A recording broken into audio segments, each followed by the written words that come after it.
President Cyril Ramaphosa says although South Africa has changed for the better since 30 years ago, much more still needs to be done. Speaking at the release of the 30-year Review of Democracy report in Pretoria, the president acknowledged that the country is faced with sluggish economic growth, soaring unemployment, entrenched poverty and inequality, amongst others. And there have been some strong views on what the president said yesterday, including those from Economist Duma Gqubule, who joins me now. Duma, good morning. Thank you very much for making time. I know that it's a busy day. So the report, we heard the president say, an honest and critical appraisal of the state of our country. It's going to be a valuable instrument for transformation, progress and growth. Look, it was designed, as the minister in the presidency said, to derive lessons and to make recommendations for the country's development agenda. So it reflects this work in progress. I'm going to go into, before we go into the specifics, it was a 222 or 25-page report. I'm sure neither of us were able to go into all of those mechanics overnight, but it covered social welfare, human settlements, the courts, and so on. So quite a range.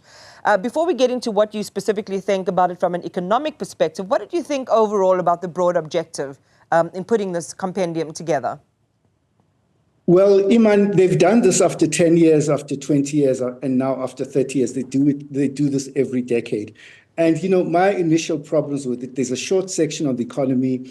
And, our biggest challenge in South Africa right now is the lack of economic growth, low economic growth, and the failure to create jobs, we have the highest unemployment rates in the world. The ILO came up with a report recently that said, yesterday actually, that the world average unemployment rate is 5%. In South Africa, we've got an unemployment rate of 41.1%. For African women, it's 49.1%. So we have a crisis. The 240-page report glossed over this crisis. They had 1.5 pages on jobs that said absolutely nothing. That, they didn't even put the stuff that will make government look good. I think it was a shoddy job, and they could have done much better to analyze unemployment. I've been doing a lot of work for an organization called Youth Capital, and I've cut and sliced the data for the past 30 years and, try to understand this unemployment crisis. And South Africans, we must not normalize this unemployment crisis. I got really upset when a friend of mine was blaming his daughter for being unemployed, and these are the challenges that we face in our families all the time. I really think that we have to do something about this crisis. And quite frankly, it's an election in 20 days' time. None of the opposition parties have come up with anything that is even close to addressing this huge crisis that we have in South Africa. So there were many issues. It's a betrayal of the hopes and dreams of our freedom 30 years ago. It's a betrayal of, so many people who fought so hard and for so long for a better life for all. We have done badly as a country over 30 years, and the government should not be glossing over that reality. Yeah. Again, I'm just sitting back because, I've seen you post, I've seen you write on this particular issue. And as you say, against this massive report, which is supposed to be almost a forensic look at the state of our being in South Africa today, that there was, as you put it, a glossing over on this very important aspect, which speaks to the heart of, almost every household here in South Africa dealing with the issue of unemployment. As you say, it comes in an election year as well, Dumas. Do you believe, is it too cynical to say that this was really about making government look good and not substantively dealing with some of the biggest issues and perhaps failures as well?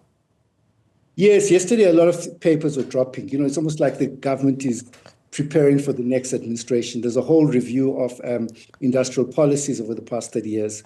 Those are different reviews by different departments that have come up with, So I don't know. It's a very important moment in our country's history. This 30 years milestone. And South Africans were alive at the time will remember the hopes and promises that we believed in this ANC government, that it would, under Nelson Mandela, that it would achieve transformation. And it has failed dismally, and they can't put a gloss over it, Iman.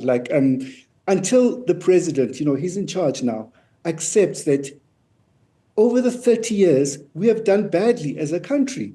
And the wheels came off, particularly in the last 15 years and the last 6 years of this Ramaphosa presidency. So unless the president and his advisors, the advisors will tell him the truth that, Mr. President, all these initiatives that you talk about every day about youth unemployment, then they cannot succeed within the context of the macroeconomic policies that we're implementing.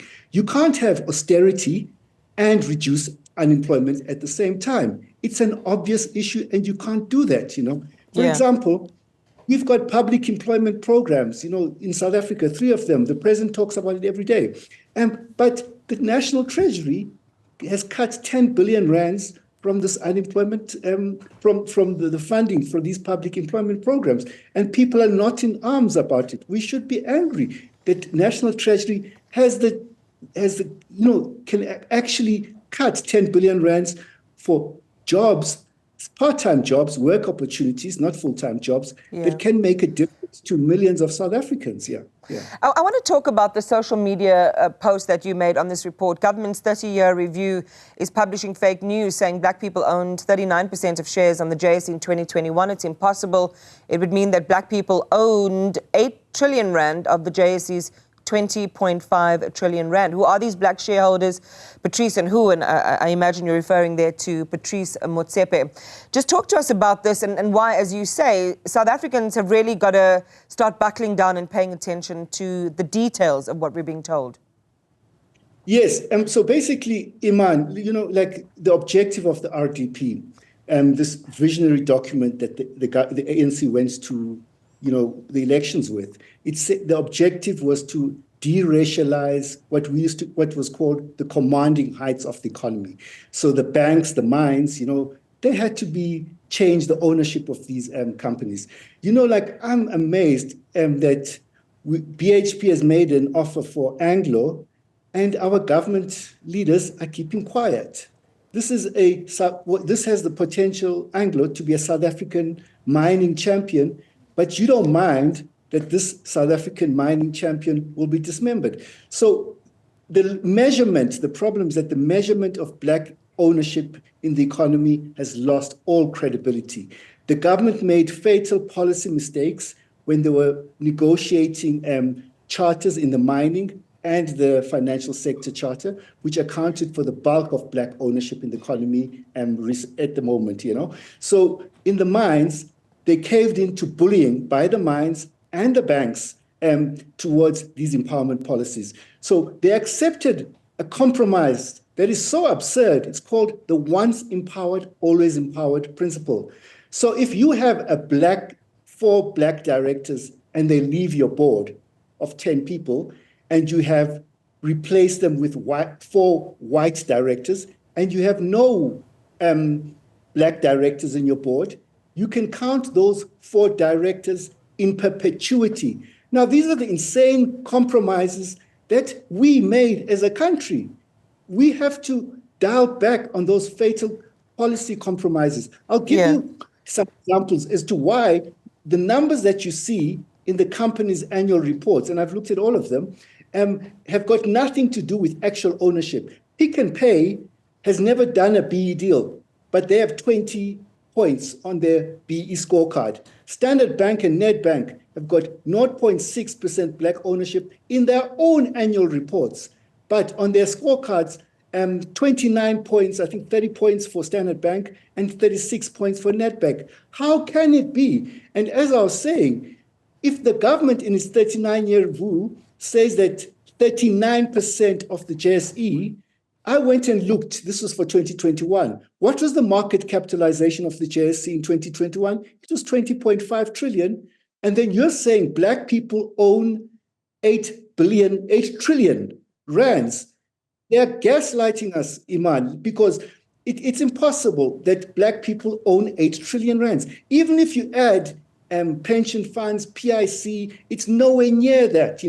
And I just think it's absurd that these documents should be published with such fake news that are misleading to South Africans here. And this is not a new perspective you're sharing with me now. This is something you have actually been evangelical about, Duma, about looking beneath the numbers and about having some level of accountability or greater levels of accountability in order to shift that transformation agenda forward quite quickly.